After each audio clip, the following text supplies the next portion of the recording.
Hello, YouTubers. This is Joe Bravo of Mo Bravo's Knife Reviews, and I'm with Dryan Lynn. At NYC Knife Life. And this is the Northeast EDC Podcast, episode number 8, Dryan? I think so. I think it's been a while. I don't think they thought we'd make it this far, right? Nah. And we have a special guest with us today. We have Wes from EDC Foundry. Wes, say hello. How you doing? And thank you very much, guys. Wes has a last name. I don't think anybody knows it. It's Schumann, but I'm pretty sure if you said Wes from EDC Foundry, everybody would know who the hell we were talking about. What do you think, Ryan? I think everybody in the niche collecting side of knife collecting, I think. I appreciate that. That's quite the compliment. I don't know if it's a compliment. It's just true. I mean, if you have a great personality and you do people right in the knife community, your name will go far. And it's badass too. You do the Facebook Live, the IG Live. You know, when you do that, it almost really brings that personal connection. You know, we were talking offline beforehand about how having relationships and new friends with people are now almost, more often than not driven towards an internet-based introduction. I know it sounds so fucking weird, but know, the way you make it personalized is really a way to bridge that gap between a screen name, a profile picture, and actually talking to somebody in person. So kudos to you. It's working, and you can see that it's definitely working with what the community has to say about you. Well, cool. Thank you very much. And I approach this as a collector. So I'm having as much fun doing this as hopefully you guys are collecting. And yes, so well, Ryan, go ahead, man. Ask the first question. Okay, so first question everybody probably wants to know, Wes, what is in your pockets today? Well, you caught me. Lie to us. You lie to us. Come on. No, I can't do that. All right. So look, I got a little bit of an EDC loadout here because I'm moving. But right now I've got a Sebenza, the black micarta inlay, and then I have my pack. I have the Rexford. It's a TAD collab, like triple aught design.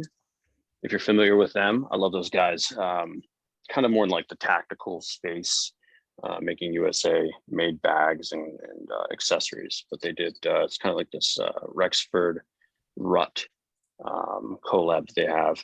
And then what else? Shit, that's actually it. That's fine. Okay, that's fine. I got a Sebenza in the mail today. I got a 21 back from 2015. This guy is vintage. It also has inlays, and it is the Gabon ebony inlay. And in doing my research, I think like in 2017, they went away from the Gabon ebony inlay. So it is a retired Sebenza 21. And you didn't say, was yours a 21, 31, 25? 31. All right. So we got to ask you, do you find the action on a 31 to be different than a 21? I am unfortunately embarrassed to say that I haven't had a whole lot of time with a 21. And I might have maybe picked up one at here or there, but I kind of worked in reverse, where I started with a Zan and then worked backwards to a 31. How long did it take you to get a Zan and figure out how to freaking flick it the proper way without riding the lock bar? A week? I probably watched maybe 2 or 3 YouTube videos and destroyed my my thumb in the process. But did you buy it online or did you buy it in the store? No. I got it through a group. I think it was a CRK exchange. But my question is, if you bought that knife, if you went to a store and they said, hey, you got to check out the Zan, and they put that in your hand, Do you think you'd ever give them money for the Zon if you had no idea what a Zon was? And they said, listen, this thing's $450. Open it up and see what it's all about. And you tried to open that knife up, and 5 minutes later, you gave it back to them. Would you give them money for that knife? Are you throwing some hard questions at me? Are you? This is recorded. I want Tim hunting me down after this.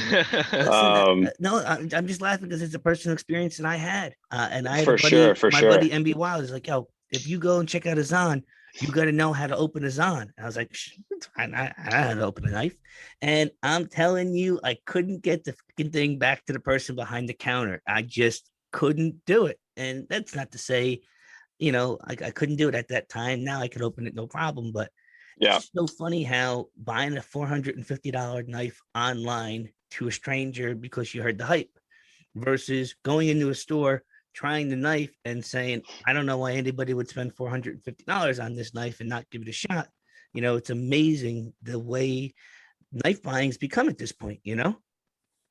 yeah. I mean, so I think there's a lot in what you just said. One, if you walked into a store and they offered that to you, it's probably like a shitty salesman if he didn't give you kind of like the background of like CRK and like the varying models. And two, like that's, I guess, I feel like that is kind of a pain point in the knife community or the industry, is that there are so many variations, so many materials, makers, et cetera, that you end up really kind of having like this, like a lack of knowledge for all the collectors, because you kind of start off with like a price point in the Benchmade, maybe Spyderco realm. It's kind of like, oh, I've reached the zenith of collecting and these are amazing. And then you realize there's like, 4 or 5 other atmospheres of knife making. So yeah, I mean, it's like, yeah, I just look at that as this, there's definitely work to be done in the industry when it comes to that kind of stuff. And also it makes it fun because then you have so much variety to really pick through and figure out what you like and what you don't like. Yeah, so I had a experience recently. So Wes, you said you're in the process of moving. I actually just moved into a new place. So congrats. Thanks. Moving is horrible. Unpacking is worse. But so in the process of moving, we also got a puppy. Drove all the way to Texas and drove all the way back to New York with the puppy. Okay. And I stopped in Tennessee because we were going through Tennessee, and I told my girlfriend, I was like, yo, I see this billboard. It's SMKW. We got to go. So went to the largest knife store on the East Coast, and just my overall experience in that store, like you said, like it depends like on the salespeople, but like from my perspective, the salespeople like in SMKW, like no like shade to them or whatsoever. It's just they don't know what they're talking about. Like their knowledge is very like tippy top of the iceberg when it comes to knife knowledge overall. Mm-hmm. And I mean, for a store like SMKW where they get like a lot of tourist foot traffic, where it's not like super niche, super collector people like walking in all the time, like it's doable because it's like they're selling the average like Benchmade, the Spyderco, ZTs, or even cheaper ones like Kershaw's and Gerbers and stuff like that, and people are okay. I even asked them like, hey guys, like where do you put your custom knife section? They're like, oh, it's downstairs like in the basement or whatever. I go to the custom knife section, it's all gas station knives, like literally $13 like rainbow blade gas station knives. I was like, oh man, that sucks. But I ended up purchasing an Olight knife for a TI loadout, EDC loadout. So I got one thing from there, but going on their website, purchasing items is a lot better experience than actually going inside the store, just because you can't really talk knife with a lot of the salespeople, and and I don't know if that's a reflection on the business model that they have, or if that's just like their employee pool currently with COVID and everything like that. But I was slightly disappointed with just the lack of knowledge of particular knives. Like I even asked them like, hey, like where's your like Olamic knives? And like they pointed me to the direction, and the case was full of Olamic knives, like $500 range ones, and like nobody was manning the case either. Like nobody over there was even like present to like pitch Olamic knives, and it was just right. really interesting to see that. Yeah. So I feel like that happens in pretty much like every industry. Like, so like, you know, they are, you know, I guess with their retail store, and, you know, honestly, I've never been there. And the retail store is, you know, is going to cater to the volume, you know, off the street kind of people. And then their online is then going to probably cater to more of the niche collector, like all of us. So I guess they have that kind of, you know, they're more focused on in-store being, you know, it's difficult. It's difficult to run a retail location just selling super high-end like niche stuff because you have so much overhead, right? Right. So you're probably gonna see that. You know, it's just kind of the same way as like, I don't know if some of you guys are familiar with like the watch industry. You know, so you can go into an AP and or an AD and you know, talk to them about Rolex, and they'll probably give you some details or whatnot, but you won't really get like the history and like really, you know, this, you know, these are the indices that are, you know, for this model and this, and here's the history for these, and this all this backstory until you get into like that more niche collector realm. And I guess, I don't know, for me, when I looked at the knife industry and collecting, it kind of, and it kind of goes back to my last comment, is that I just looked at that as a means to kind of build like a community around, you know, those niches and the collector space, but then also, and, you know, just an opportunity as well to be able to do things that I enjoy. And yeah, I hope that answers your comment / question. Yeah, it does. And like I like totally agree that like the online space versus retail front and the overhead is why like certain stores are set up certain ways. Right. Yeah, and it's just really hard to like translate that into like an overall business model. If that makes sense. Yeah, you have to find the balance between like what is a niche hobby versus making money. Like totally. Yeah. Like not everybody is gonna, like, out of like 50 people who walk through the door, probably one person is gonna buy a $500 knife, as opposed to like maybe out of that 50 people, 30 people are gonna buy a $10 knife. Totally agree. Right. So yeah, sorry, go ahead. Well, I was gonna actually say what you're gonna say, and then we're gonna move on to the next question.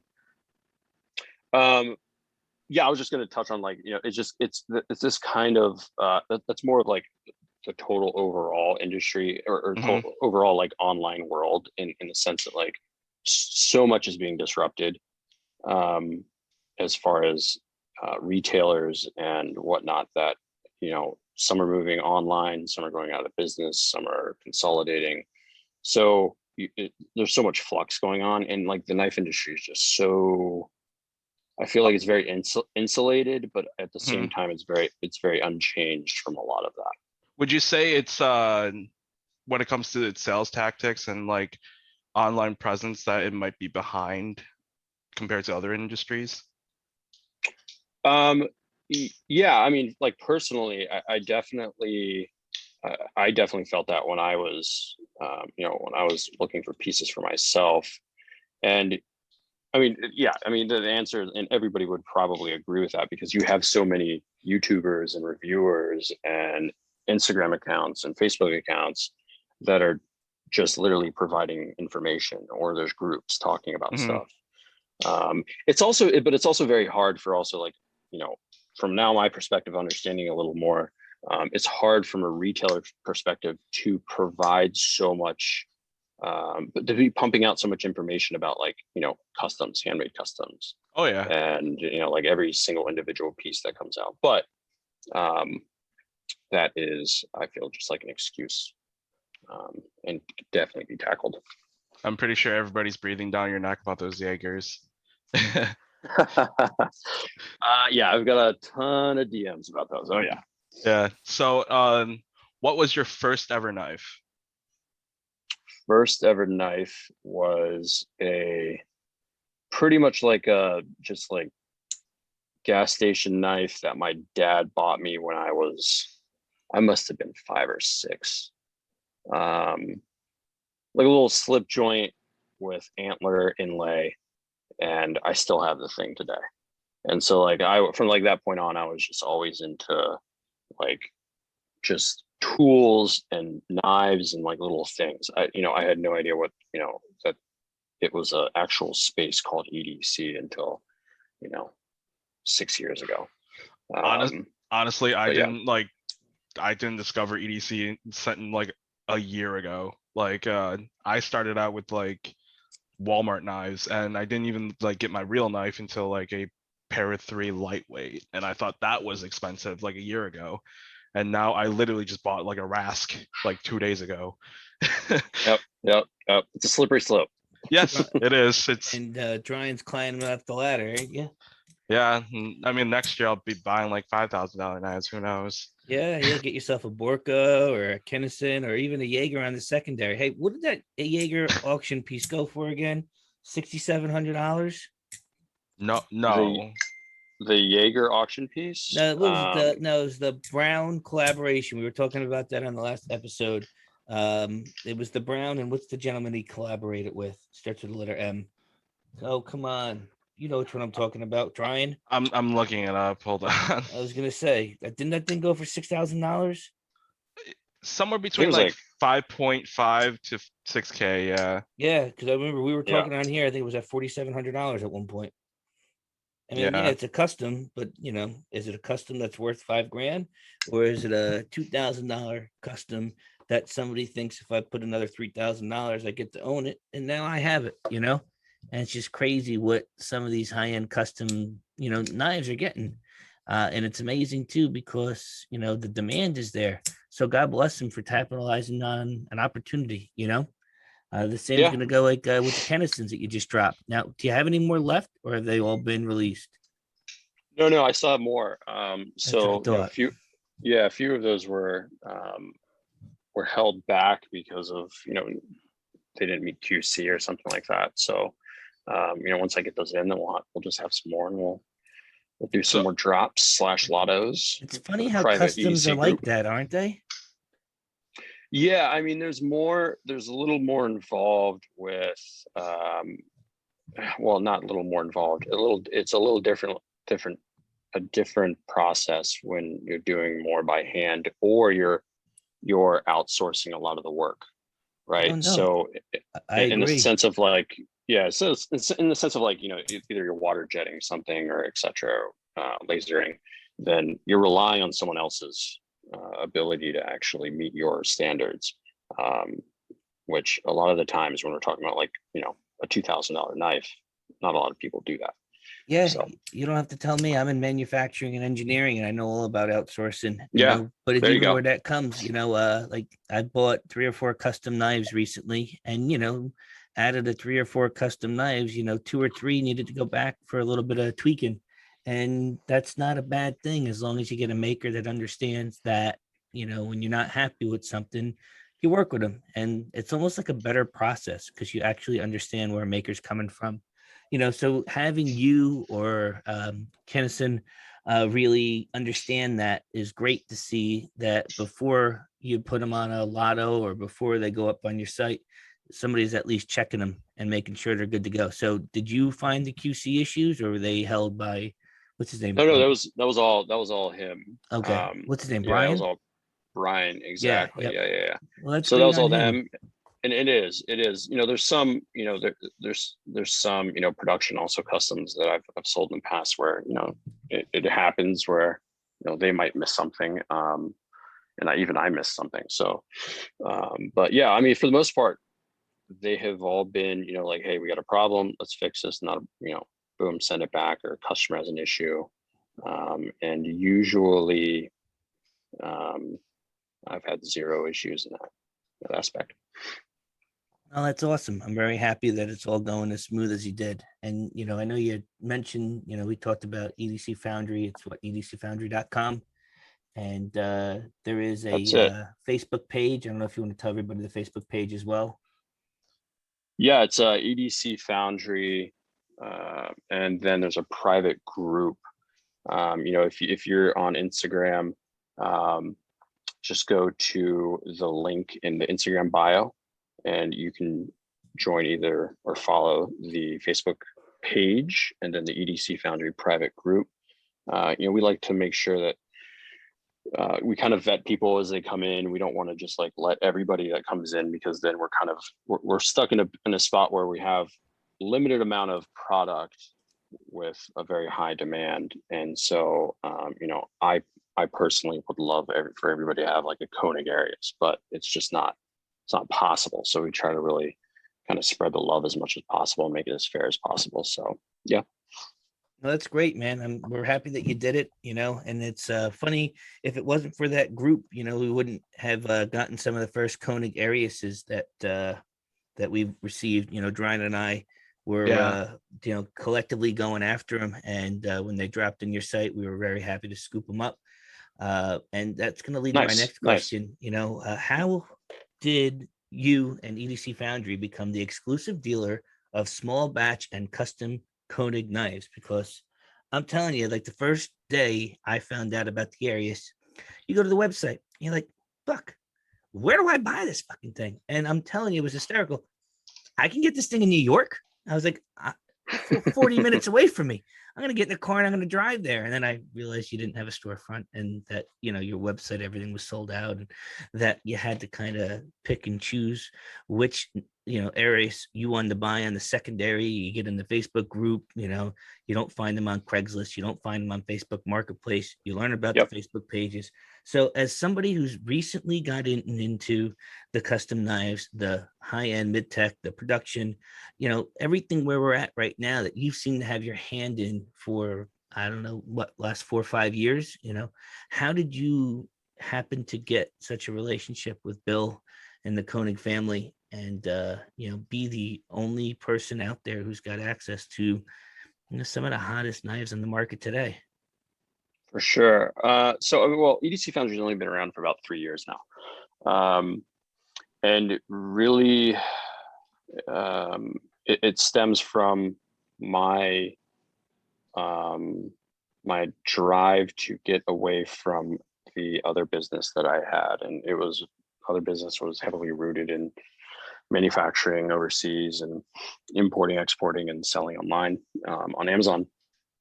And so I was just looking at other little things that I wanted to try. And one night I was like just searching through various EDC sites and dealers, looking for like a pocket knife for myself. Like literally that's all I was doing. I just like shit, titanium, that's hot.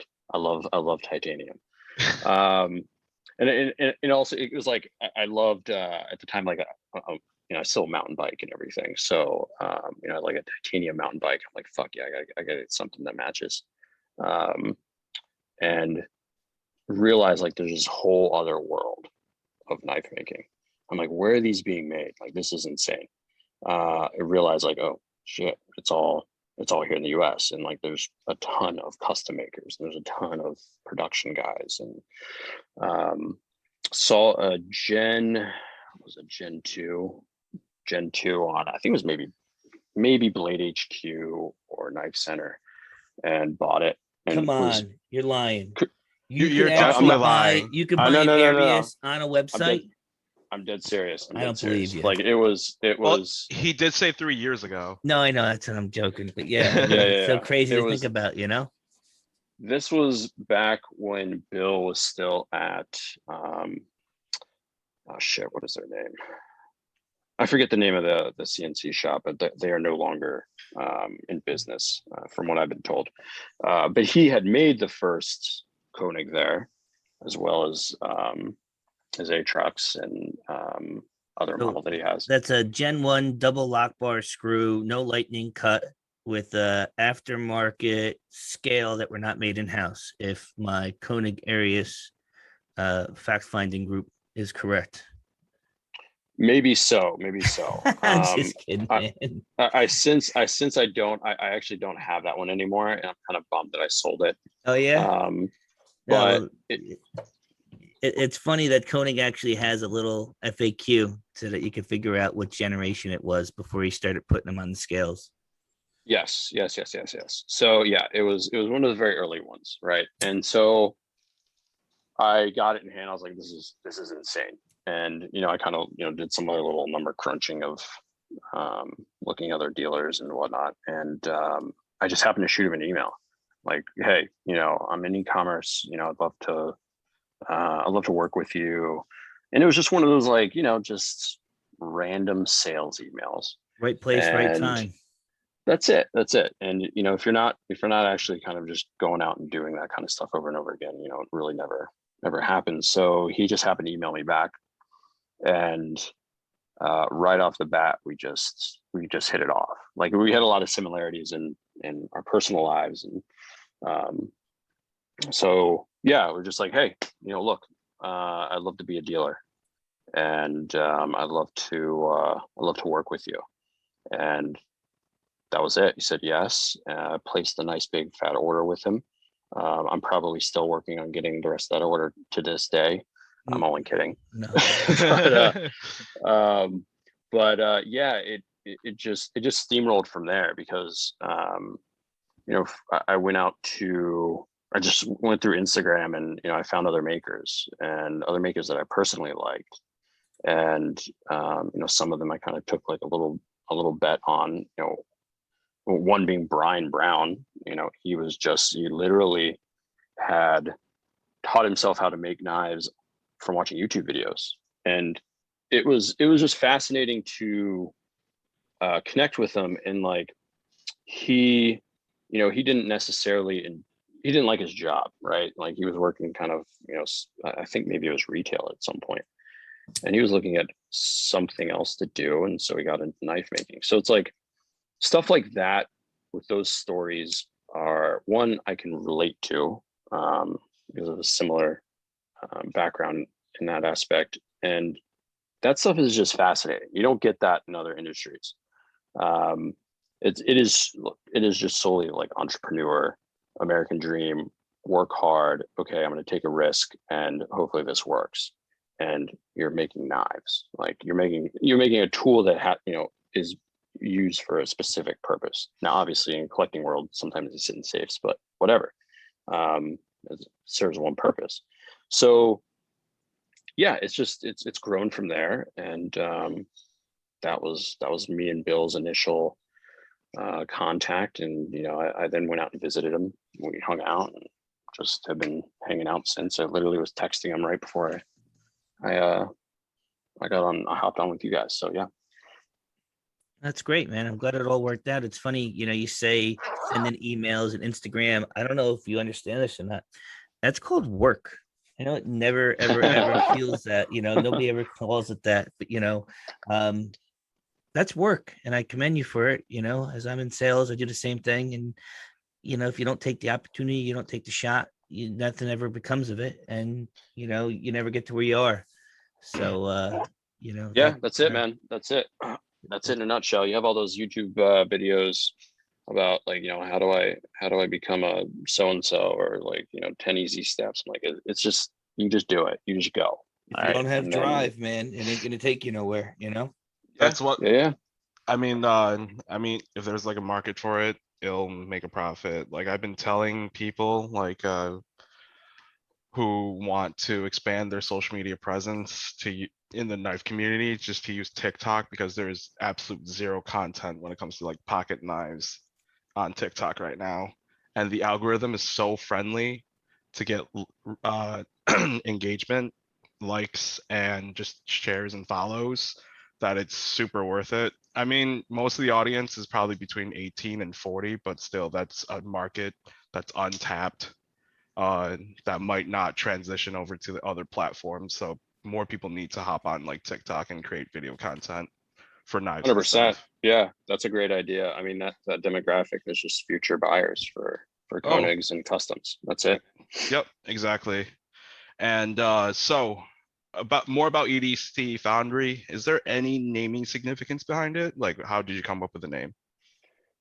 So like I'm terrible at marketing and like, you know, brand formation, whatever you want to freaking call it. You know, I sat in on those, whatever. You sit in with those meetings and like, you know, like branding shit, and you're just like, I literally was just going through domain names. And like I was like, okay, EDC, cool. Foundry, oh, cool. Like the significance of Foundry. Oh, I like that. Cool. So like, you know, boom, domain was available. Bought it. Was it $1? It was $1.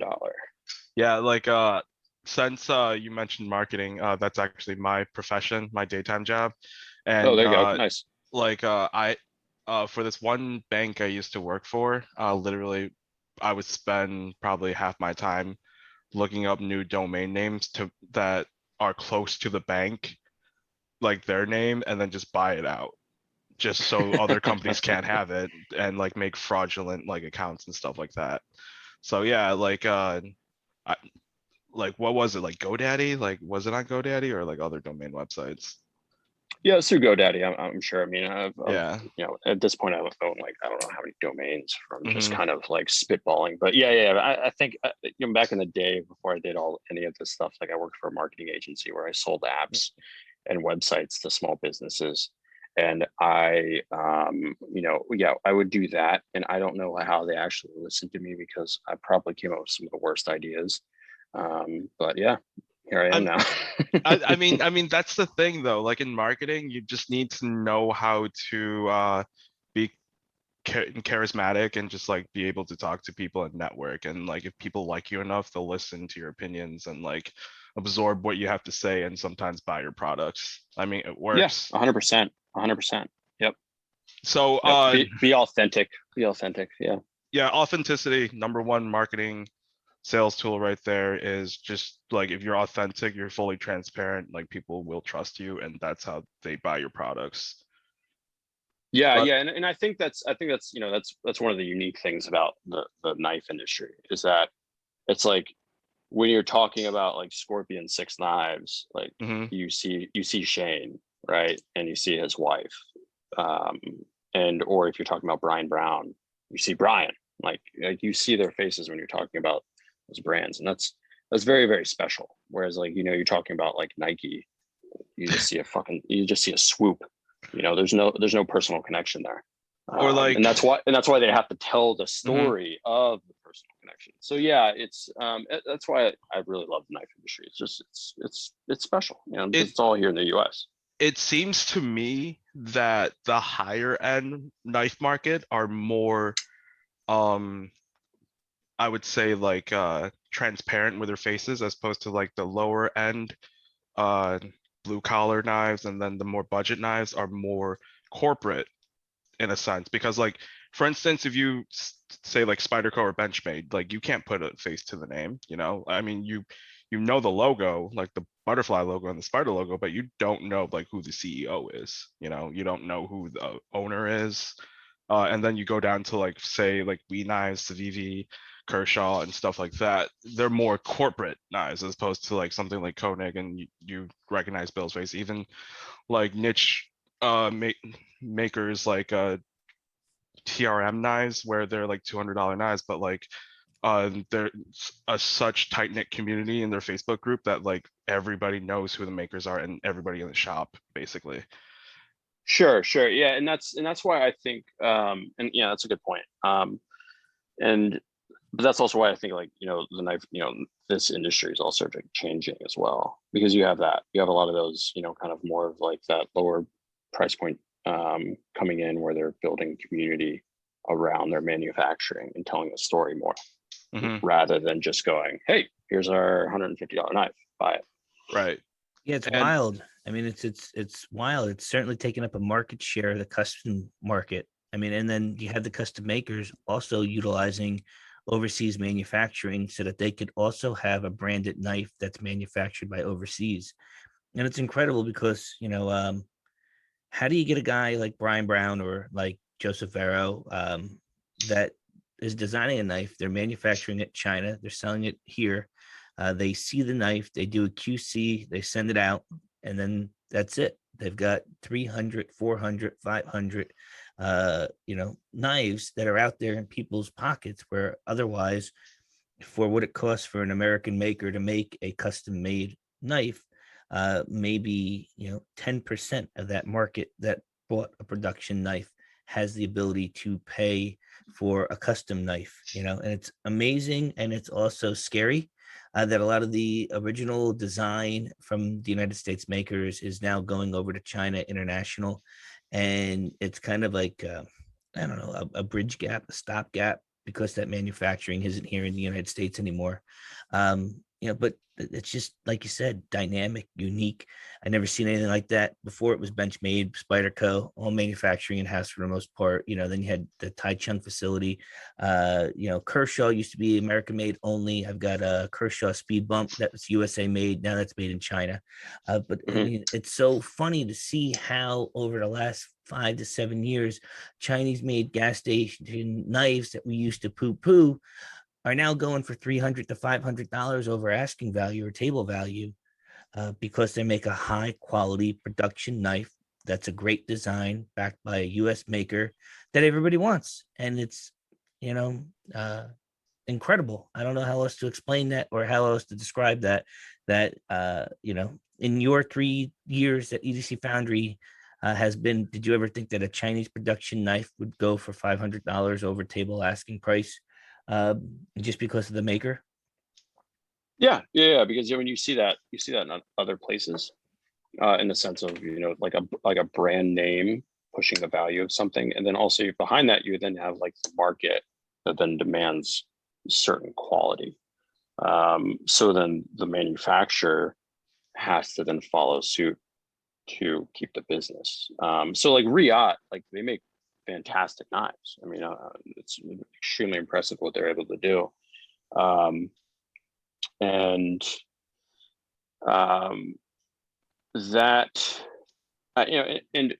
just goes to like, unfortunately, a lot of makers would love to make something here in the States as far as a production knife.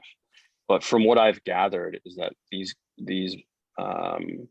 CNC shops that are able to put out that quality are so busy with their own books, whether that's like producing for the aerospace industry or their own knife or let's say gun parts, then they just can't take on the work. So then where else do you go? So it's like a scaling problem then for the brand or the maker. It's like, okay, so like I can only make so many custom knives for so long. I have to increase volume, but I only have so much bandwidth. So you then have to go other places. So like, I can't, I don't fault anybody for doing that at all. Like that's just the economics of it. So for me personally, I look at it as an opportunity. I kind of saw that initially when I first launched EDC Foundry. So yeah. Yeah, I mean it's amazing. It really is. It's amazing how guys we know that we talk to that are in chat groups have their own knife now. They've designed their own knife. They've married up with Riot, and now who they are. They're drying. They're me. They're US, and they're taking 400 quantity orders to go to a Chinese manufacturer to place an order to turn around and sell their design, their knife that somebody else is manufacturing. It's out of control. You got guys like Jake that's doing it. You got Chris. His drop is this Saturday, actually, the 14th. And who's this? Bearded Gear on YouTube. Okay, got it. Yeah. So like if you see that, like, so like that is you're kind of, I feel like we're kind of like looking at that through like a very small lens, when really that is pretty much the every industry now, right? So if you look at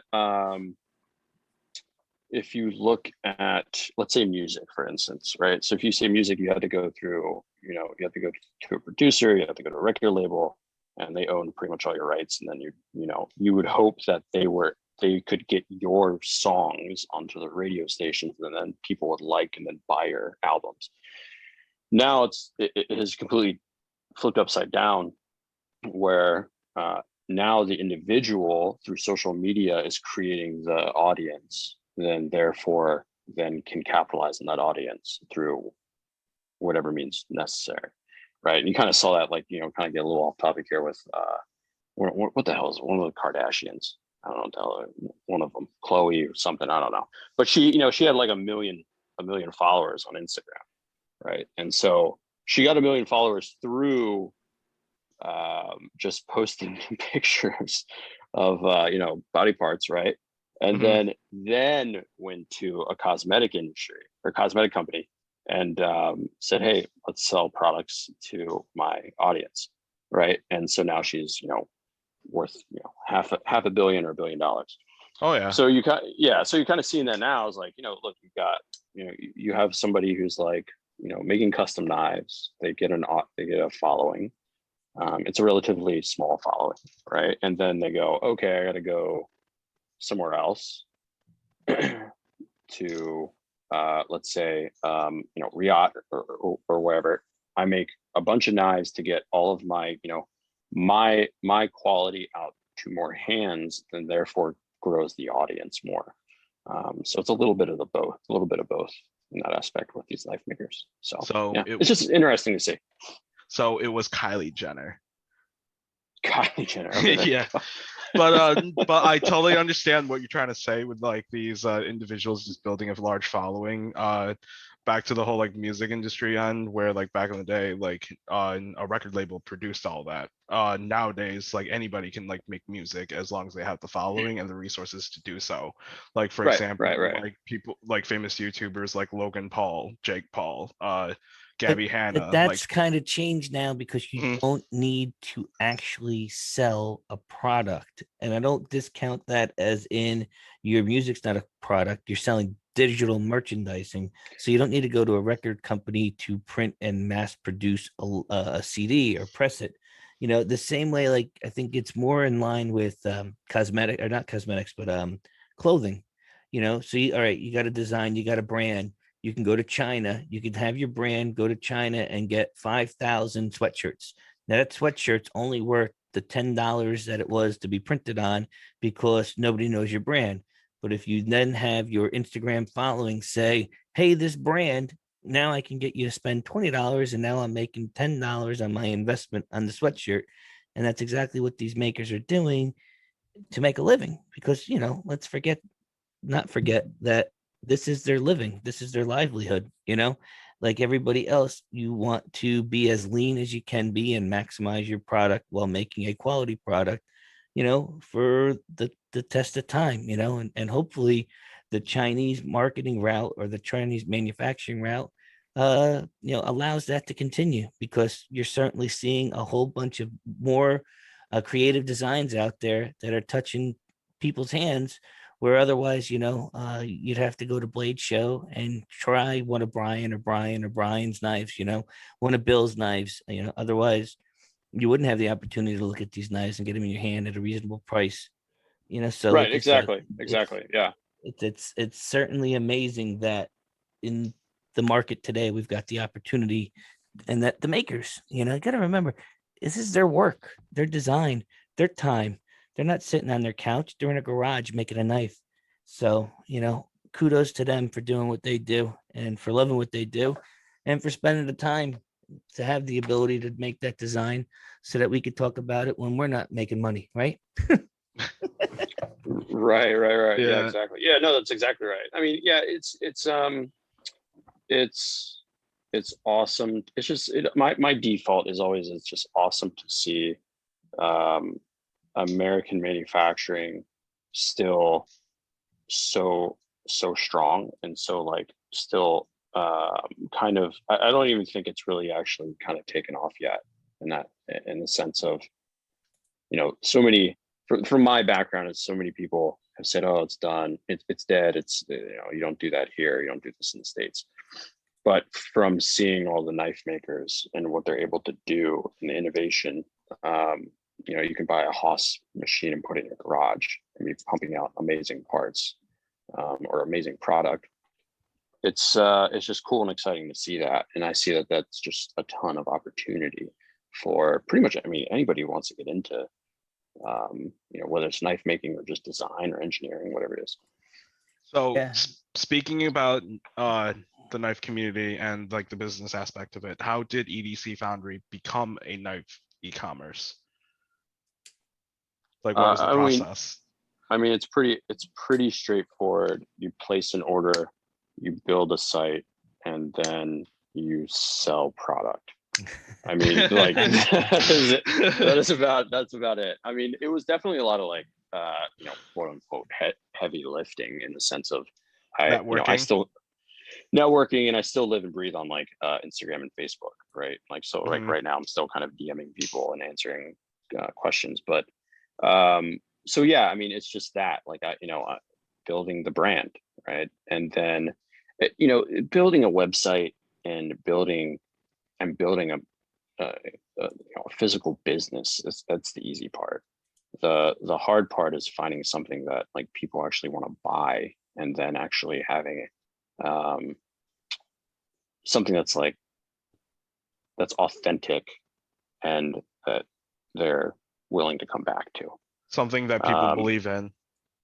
Right. And so, yeah, and when I had my Amazon business, it's numbers, and people are just buying toothbrushes, and they're buying bicycle helmets, and they're buying backpacks, and they're just doing it because it's the cheapest price and it's convenient. Whereas with EDC Foundry, it's a niche industry, comparatively speaking, and it's fun. Like, if again, it goes back to authenticity. If like I'm having fun, like the customers are going to see that. So yeah. And it's funny, Brian, we keep talking about EDC Foundry as being a knife store, but you also have other things on there. Like, I'm looking at the Makudi TI M Pen. That looks out of control. I guess the Makar also has some drivers, and yeah, those are certainly unique. And I could see how having a niche market to market something like that, it's probably difficult to find the buyer, required to spend $700-800 on a pen or on a custom made, bit driver. But a couple of these have sold, so apparently there's a market for it, and God bless it for it. Yep, And exactly. you laugh. That's the kind of stuff that you do when you lay in bed and you go, what the hell does EDC Foundry actually have in stock? Which, again, kudos to you. I'm making jokes, but it's amazing because, again, in business, what do you want to do? You want to limit your overhead. So if you don't have anything in stock, guess what? You don't have anything in overhead, and you've done what you can with the product that you have, and that's awesome. So when are we going to see an EDC Foundry knife? Hopefully sooner than later. That's definitely in the works. As far as definitely like a collab or exclusive, which is the initial initial step in the roadmap. But yeah, I've been alluding to, like, there's tons of opportunity. The wet dream of EDC Foundry is really to focus heavily on manufacturing and kind of create kind of this community of designers and engineers and makers making product in the United States, and everything's made in the United States. And I'll have product that's going to be EDC Foundry. I'll have a EDC Foundry knife, but at the end of the day, the goal is community, and then what the community wants and needs. And that's great, and I guess connecting to your matchy and needing to get a titanium bicycle to, or okay. So Brian loves matchy, and something we were thinking about. You came on the show, and the first thing you said was, "Oh, I've got a loadout." Well, something Brian's really been stressing on is the matchy loadout kit. And if you do need any assistance in matchy loadout kits, Brian's your man, because if there's anything, he's got a keen eye with all that stuff, and knows how to put together a really nice collection. He's actually working on a couple of cool things, and we'll talk about that in the next couple of podcasts. But I'm just on your EDC Foundry page, and I'm still looking. You got a Pelagos, and why do you have a Pelagos? Because you bought a titanium bicycle. So when it comes to matchy, like I said, Brian's your man. So yeah, like you were talking about your Sabenza, like in your pocket right now. Like in my pocket right now is the We the People 21 large Sabenza, and then I have like the patriotic like Olight, and then the Nottingham with the Nottingham pen with the flag, but I can't find any like flag or like red, white, and blue colored pry bars anywhere. Like they just don't exist. So might have to get that like Cerakoted or something. For sure. And like this is what I mean. Like there's just so much like cool opportunity, and it's like so fun. It's like we could probably end this this whole chat and then probably talk more about a collab on something, or just spitball on new ideas, and we can have it done. Like that's that's like before it's like you had to spend like 40 grand on a freaking mock-up and a prototype, and then a bunch of money on marketing. But now it's just like, okay, cool, we got to buy in. We have a community of people who are willing to say yay or nay on something. Yeah, you can design it in Microsoft Paint. The next thing you know, a Chinese manufacturer can have it. No, I'm just kidding with a Chinese manufacturer. But yeah, I mean, it is awesome. It is amazing what is at our disposal. Shit, when I was in a band in 2002, the coolest thing we had at our disposal was Cafe Press.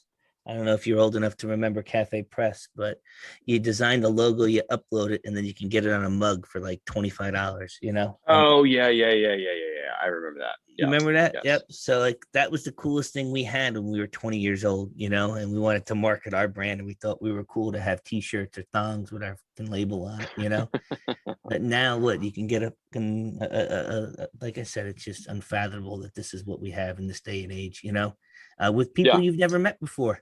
These guys are cutting checks to people that are overseas that you never met before, and you're hoping that they give you what you need. And God bless them. That's one hell of a gamble. And it seems to be paying off for a lot of makers, For sure. And I mean, I've definitely lost sleep at night doing that. But yeah, I mean, it's kind of like, everybody polices each other, and, for the most part, the community is awesome in that aspect. Like, you very rarely run into, shitty dealers or shitty makers. No, that's great. So speaking of the community, what are some of the ups and downs with being in the knife community as a knife e-commerce? Yeah, I mean, that's a good question. I don't necessarily have any negatives in regards to like directed towards like the community. Like that's not, that wouldn't even be it. I guess it's more of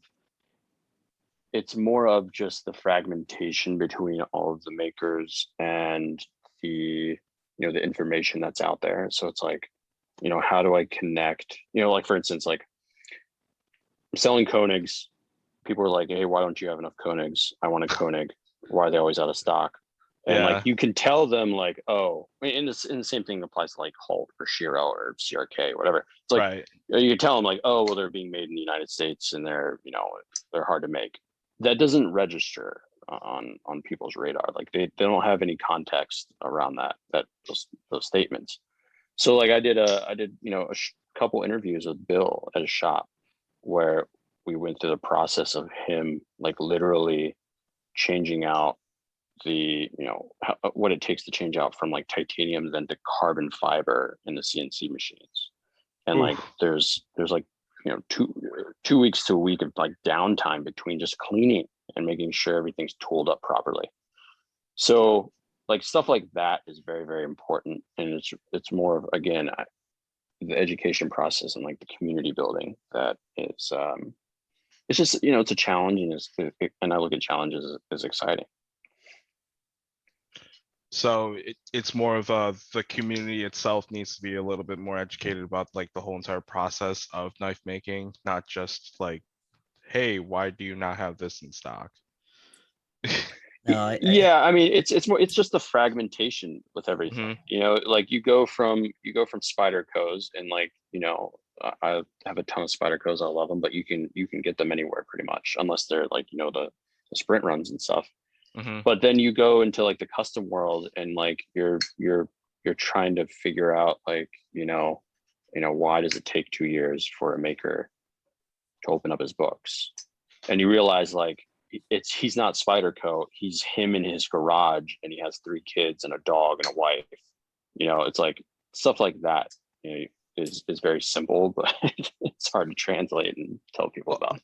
Oh yeah, just like just the amount of people that are working on one particular thing, like one man crew, as opposed to like a whole entire company like Benchmade.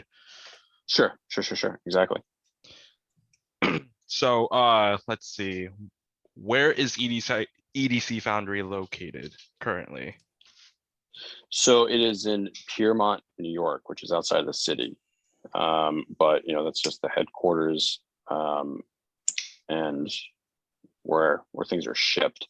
But one of the reasons why, I was kind of a little discombobulated in the beginning of this was that I'm moving out west. So I will be actually taking EDC Foundry out west and setting up shop out there in the next month. So why the move? It's hard to sell pocket knives in New York. Oh yeah, definitely. They don't like anything. So that, and then I have other projects that I'm working on that are part of EDC Foundry that I need to be in a place that allows that type of growth. And so I'm just gonna put my money where my mouth is. And I love the West. I was originally from California, so I'm not moving to California, but I'm looking forward to it. So been following your IG and stuff, and like we know that you're moving to Utah. So why particularly Utah as opposed to California? Yeah, so states? Well, it's not going to be Utah. It's going to be Idaho. It's going to be Idaho. And one, it's one for like personal reasons, just because I freaking love Idaho, and I'm kind of hedging my bet that like it won't be inundated with like higher prices in the next 5 or 10 years, as much as like Utah or say Arizona or Texas, like they are now, with everybody moving out of the coastal states. But the manufacturing is pretty strong in Idaho. I mean, CRK's there, Konig's there, as well as a bunch of other manufacturers. So I mean that's one aspect. And then I was just in Utah because my girlfriend's from Utah, and her parents live in Utah. So we're visiting, hanging out, hiking, having fun. I was doing some meetings, and they were trying to convert me to be Mormon. They were trying to convert you to be Mormon. No, they're great people, but that's kind of always the joke when I go out there. Oh, okay, gotcha. So if you had a maker that you would like to add, who would it be? Like East Coast guys, SBD, Tough Knives? I definitely want to get I want to get more CRK, and then I definitely want like a Rotten Design. Now they came out, didn't they come out when the Evo 3.0 was in its infancy? Weren't they stating that retailers could reach out and become distributors? Is that something you looked into? Yes, and at some point I will be. That's great. Yeah. So like I have a list of makers I'd love to stock and I love to represent. And eventually I'll get there. But yeah, I mean, personally, yeah, I kind of try to stock stuff that, I personally love, and also that kind of has a story behind it, like Scorpion 6 knives. I mean, he's a veteran. He's an awesome guy. He kind of had a little of the same story, in the sense of, like, he didn't really necessarily know what he wanted to do with his life after the military, and worked at various jobs. And so, like, we just hit it off and relate to that. And it's also, fills that void of like that tactical space. So those are those knives, the Scorpion 6, those are the S6 that are available on your website, or at least would be if you had them in stock. S6, yeah, S6. Ben Sog, I think I have maybe one or two of those left. But yeah, we have like a collab we're doing with him. We're actually be coming out with Ben Sog design. It's all titanium. It's all made in the US. It's going to be DLC, and then there's going to be a Cerakote version, and all the handles are going to have topo design, but the coordinates are going to be for specific battles within World War II. That's And cool. so we're gonna do the first batch. It's like the Omaha beach on D-Day, and then we'll have another where we'll focus on Afghanistan and some great battles over there. But yeah, stuff like that is just awesome, exciting, and yeah. dang it, very Wes. Now I got to pay attention to that knife because I'm trying to make a topo EDC loadout. There you go. Yeah, I have. Yeah, if you're familiar with like Triple Lock Design, which I freaking, they kind of, I think they're a little expensive, but they make some great stuff, and they, like, their topo design is like spot on. So what's the name of it? I'm just gonna like search it right now. Yeah, hit them up. It's Triple Aught, AUGHT design, or referred to as like TAD.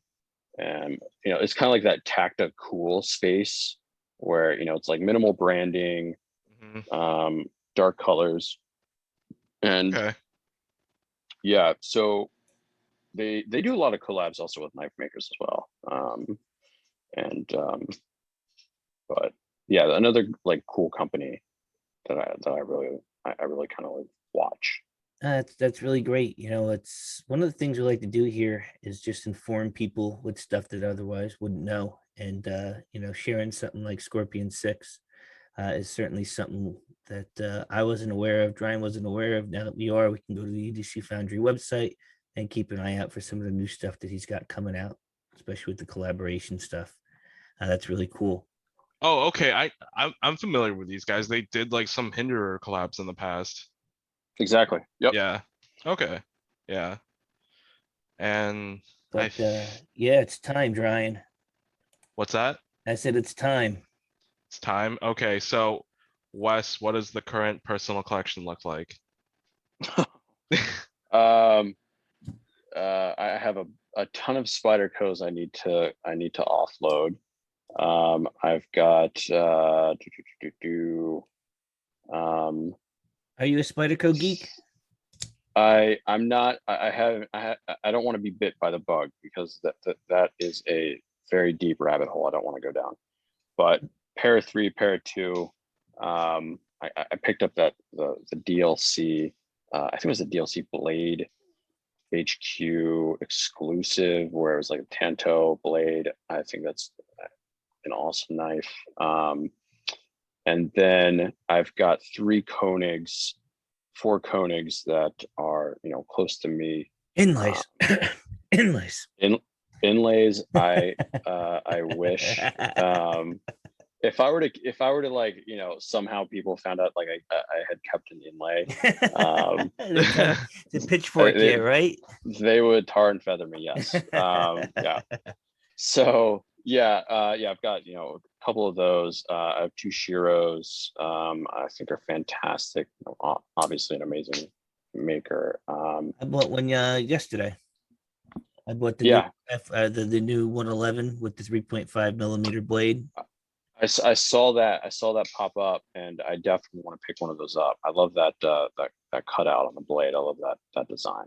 Yeah, I picked one up last week with a fuller because I wanted to be able to Spidey open it. So I'm going to do a video comparing the fuller versus the cutout hole in the smaller blade stock, and Nice. see which one I'm going to like more. Because people don't know, so you give them that opportunity to look at how I interpret it, and then I make a decision, and then that'll be the one that I keep, because who the hell needs two 111 millimeter blades sticking out of your pocket? Especially in New York. Yeah, New Jersey, no slouch either. Yeah, New Jersey, there you go. Actually, in New York, I've been getting away, like, knock on wood, but like in New York City, I've just been getting away with carrying my knives. But I think the general rule now is, I think back in 2019, I want to say, they kind of like redid the law with quote unquote gravity knives, where I think the general rule now is like nothing above a 3.5 blade length, and you can't have the pocket clip showing. So I mean, if you wear like a big enough hoodie, or just like have your knife in your pocket without the clip on the pocket part, like you're golden. Just don't wave it in the 100%. air. Yeah, 100%. But I still always err on the side of caution. It's like if I'm on the subway or wherever, or walking around, I'll carry like a spider coat, because you run into a cop, you run into somebody who's having a bad day, he can just pocket the thing. It's time. That's it. So yeah, I mean, unfortunately, that's just kind of how New York is, but hence kind of one of the moves. So actually, I have a story. So sometime last year, I was mailing out a Chris Reeves knife at the local USPS near my office, which is, if you know where the Empire State Building is, my office is like right next to it. So I was walking, and like it was during the protests in the city, so you have all the like the riot cops like outside, like barricades everywhere and stuff, and the dude just one of the cops just randomly spots my lynch clip from my pocket, and was asking me like, hey, what's that in your pocket? And so like he asked to like see what it was, so I showed him my Spyderco, and then like lucky for me, he was a knife nerd and was like, yo, I love Spyderco. Like he showed me his PM2 and everything, and like it was just like an experience that like I just remember forever now. And I was like showing him, it's like, oh, I'm mailing out this Chris Reeves knife that's like $500. He's like, man, I wish I could get one of those. Nice. So that's just a personal story that like kind of like sticks with me forever now, that like a cop was chill in New York City about knives. Yeah, it's probably like the only cool story I've heard in regards to that. Yeah, and like I mean, the dude was like in full like riot gear and everything. He had his like gun with him, like his rifle, and was just like geeking out about knives. So it was quite interesting. It was an experience I was expecting on my lunch break while like running to the post office. Good stuff, man. Good stuff. All right. So when I said it was time, I meant it was time for this. We need an update, Wes. I know you've been doing them on your IG Live and your Facebook Live, but the people. What do you need an update? All right. My birthday. Yeah. My birthday it's already passed. Yeah. Oh man. Well, the card's in the mail. You never got it. I think it was the guy outside the post office asking about the Spyderco. But no. So how many Kennisons you got left? Kennisons I have left 6, 8. 6 to 8. All right, good. Yeah. So we're just waiting on QC then for them to come back out. Yes. Yeah. And then of course I'll drop them. I'll drop the news and let everybody get a heads up on those. And those are going to be lotto as well? I'll probably do a lot of for those, yeah, because it went pretty smoothly last time. And again, all that stuff is always up to change depending on how big the group gets and how many issues I run into. And nobody's holding you to any of this. This is just to help fill the void until it actually becomes reality, Sure. Yeah, but also I like to cover my P's and Q's as much as possible. So the next one is Mr. Brian Brown and the Production Jaegers. Yes. When are we gonna have them?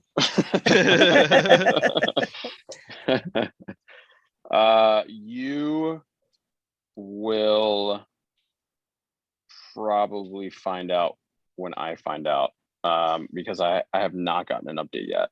And that's okay. No news so is, you can't pull it out of your ass. You could try. Sure. So like when I spoke to Brian via text last time, he was getting an update on shipping on the 10th. And so that means that tomorrow, maybe I'll hear some news from him. Most likely that is not going to be the case. So it will probably be, maybe towards the end of this week, probably next week, that I'll have some news to share with you guys. I'll definitely drop it in the group with a post in the EDC Foundry private group of what I hear. And again, so that will be the production shipping from Riot to Brian, which then he'll do QC. He'll make sure everything is divvied up between it was Knife Joy and myself, EDC Foundry, and then you guys will have dibs at them. Awesome. So what's the difference between the EDC Foundry Jaeger and the Knife Joy one? I don't know. I think Knife Joy hasn't released what their configuration is. Mm-hmm. But as soon as I got it, as soon as I got that like render from Brian, I share with you guys. And that's really kind of how I want to keep EDC Foundry like always moving forward, is like as soon as I know something, I'm just going to share with you guys. Being the private group, you guys are in the group. So yeah, it's just it's easier that way, sitting on stuff and kind of hiding it, unfortunately. Some things I kind of have to like sit back a little bit and wait till I have a final on. But yeah, as soon as I know, you guys know. Yeah, so I'm looking at the Brian Brown group right now, and as of August 6th, he said that he talked to Riot and like the knives, quote unquote, should be shipping from Riot very soon. So yeah, that's kind of like the generic update that goes out until we'll get an actual update. But Brian is awesome, and he always just texts me and keep me up to date on stuff. And yeah, you guys find out. Are you going to get Raptors as well? No comment. Fair enough. What about Chucks? Chucks being the fixed blade. Was that the little guy that he had come out not too long ago? Probably not on that one. But let's say that like me and Brian have talked about the Raptor. Cool. Yeah, I got one on pre-order. Brian, you got one too, right? Yeah, but only how many people got the Reptar? Like 3? Yeah, I think that's right. Yeah, there was some special Reptar version from Rugrats, and sweet. Yeah, sweet. Only a couple people grabbed them. So okay. They'll be. I can only guess what the secondary will be on those. I can't imagine. Whatever it is, I can't afford them. But all right, so we covered Kennison, we covered Brian Brown. Now the meat and the potatoes, Konig. Everybody's salivating over the DLC. You got the input, Bill. What's going on with the DLC coding? Is it good? Is it not good? Is it mirrored? We're going back to the old guy. What's going on? It's probably an order of magnitude better than the old DLC. It's amazing in the sense that you don't get any snail trails. That's awesome. It is awesome. The old DLC was really cool from a standpoint of like, kind of get a nice little like deep luster to it. But this stuff is phenomenal. It doesn't scratch. Like you don't see any type of residue or whatnot left. It is everything and some. I don't have a date on DLC. Now that DLC you're talking about, is that the same one that was on the Blade Show exclusives that were dropped, or is this a different DLC? That was the same stuff that was on the DLC So, or so the it's going Blade to Show have stuff. that little bit of a luster, that little almost mirrored like DLC finish. Exactly. Like in pictures, it doesn't come across that great in pictures, as you know, all things don't. But it has a very unique DLC look to it. It's like something that Microtech would do, kind of in the sense of like, you see a Microtech finish, like, holy shit, that's amazing, in hand. And it's the same thing that I thought when I had that DLC in hand. Awesome. So, those are the three that we thought of. Do you have any upcoming drops from makers that we have not discussed as of yet? So I have a big Scorpion 6 order coming in, and that's going to be in September. And that's going to be a lot of the stuff that you can't get any more from him. He's either discontinued or, it's about a year wait on some of those customs. And on top of that, we have the exclusive Bensog 750, and that's all titanium. That's bearings, and that's going to have that limited topo design. And aside from that, I'll have some other big news coming out come September, October, in regards to EDC Foundry that I just don't necessarily want to drop right now. Right. But I see. But yeah, we could be at the bottom of the poll. We're gonna work our way up. We're hard workers. You know that. There, at EDC Foundry, there is no poll. We're all equal. This is this is the communist Russia. And unfortunately, I'm at that. We do. Yeah, you are all the workers, and I just happen to be the Lenin at the top, unfortunately. Oh, well, we really appreciate that. I know this is going a little bit longer than we tend to, and I appreciate your patience. This was a really good first go at this, and I'm hoping that after September, that the news that you're not telling us, you do put out there, and then we get to have you back on here to have a follow-up so that we could discuss that in more detail when you're ready to share it. Brian, do you have anything for Wes before we close it down?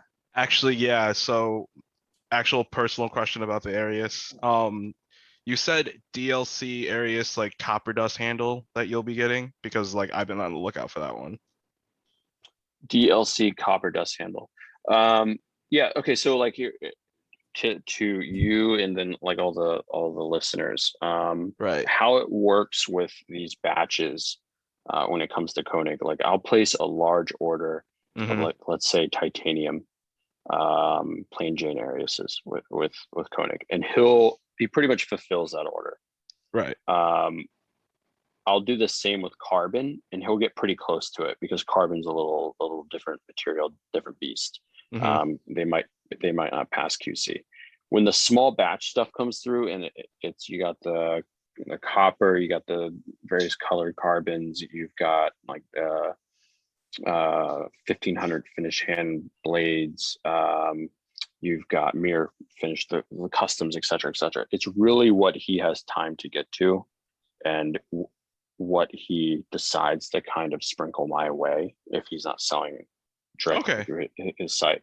And I don't know these things until like really kind of like last minute.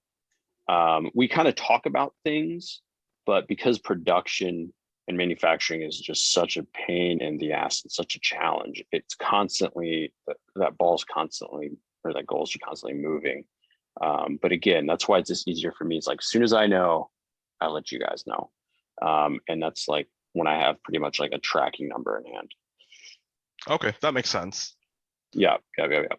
So I wish I could be like, hey, I've got like, in 6 months, I've got, 20 copper dusts, that'd be perfect. But unfortunately, that's not how it works. Bill didn't even bring that many to Blade Show. I mean, from what we heard, it was like almost 9 of each. And if you weren't there, front of the line, you weren't getting them. So we understand that, and we understand manufacturing. Custom is custom, and custom means it's going to take longer and it's going to cost more. So we get that, from a standpoint, but it's great that he doesn't make you buy a certain amount before he gives you one, or it's great that you have the kind of relationship where he thinks about giving you a certain batch to be able to share with us. And, we certainly appreciate that. I mean, 100%. You could hoard them all yourself and we wouldn't knock you for it. That wouldn't be good. But anyway. All right. Well, I really appreciate you taking the time and speaking with us. I hope that our listeners enjoyed it as much as we did. Brian, do you have anything? Too late. No, that's you already asked your pretty much it. Yeah, that's pretty much it though. Well, Wes, we want to wish you luck with your move, luck with everything that you got going on, luck that Brian Brown gets good news from Riyadh so that you can stop answering DMs about when stuff's going to come in. And, obviously just keep doing what you're doing because it's working. And we appreciate it, not only from EDC Podcast members, people of your Facebook page, and people of the knife community. Thank you. Well, thank you very much, guys. And I'd love to do this again. And thanks. No problem at all. All right, everybody. Make sure you like, subscribe, and comment. You can find me on Instagram at Watson and the Shark. You can find Brian at NYC Knife Life. And Wes, if you want to plug away, go ahead. Yeah, edcfoundry.com and EDC Foundry on Facebook. You can go ahead and hit a link or drop a DM in regards to the private group, and we'll get you in. All right. Well, thanks, Wes. Thanks, Brian. Everybody have a great rest of your Monday evening, a great rest of your week, and a great rest of your summer. Brian and I should be back in about a week or two with episode number 9. Take care. See ya.